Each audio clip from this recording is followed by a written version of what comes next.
హైదరాబాద్ లో అసెంబ్లీ ముట్టడికి ఆటో సంఘాలు యత్నించాయి. బషీర్బాగ్ దగ్గర ఆందోళనకారులను పోలీసులు అడ్డుకున్నారు. దీంతో ఆటో డ్రైవర్లు ధర్నాకు దిగారు. తమ సమస్యలు పరిష్కరించాలని, డ్రైవర్ల ప్రమాద బీమాను వెంటనే రెన్యువల్ చేయాలని డిమాండ్ చేశారు.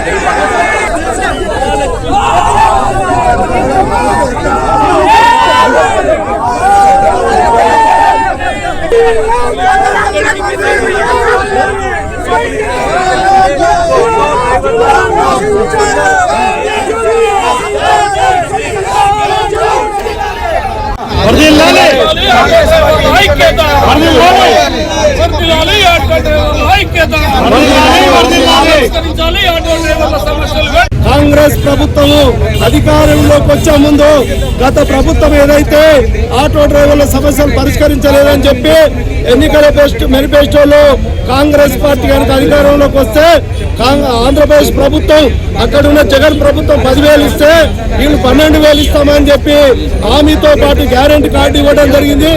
దానితో పాటు ఆటో డ్రైవర్లకు సంక్షేమ బోర్డు ఏర్పాటు చేస్తామని చెప్పడం జరిగింది. అదేవిధంగా 5 లక్షల ప్రమాద బీమాను కూడా రెన్యువల్ చేస్తామని చెప్పడం జరిగింది. ఆ సమస్యలను కూడా పరిష్కారం కోసం ఈ రోజు ప్రజాస్వామ్యంలో శాంతియుతంగా ఈ రోజు చలో అసెంబ్లీ కార్యక్రమాన్ని నిర్వహిస్తున్నాము. మా ఉద్దేశం ఏంటంటే ప్రభుత్వ యంత్రాంగాన్ని, ప్రభుత్వాన్ని కదిలించాలి, మా సమస్యల మీద దృష్టి పెట్టాలి, మా సమస్యలు పరిష్కరించాలనేదే మా ధ్యేయం. ఆ ధ్యేయంలో రాష్ట్ర వ్యాప్తంగా ఉన్నటువంటి పోలీసు యంత్రాంగం అంతా కలిసి ముఖ్యమైన నాయకుల్ని అరెస్ట్ చేశారు. హైదరాబాద్కు రాకుండా చూశారు. హైదరాబాద్లో కూడా అనేక ప్రాంతాల నుంచి ఇక్కడ రాకుండా వాళ్ళు నిర్బంధించడం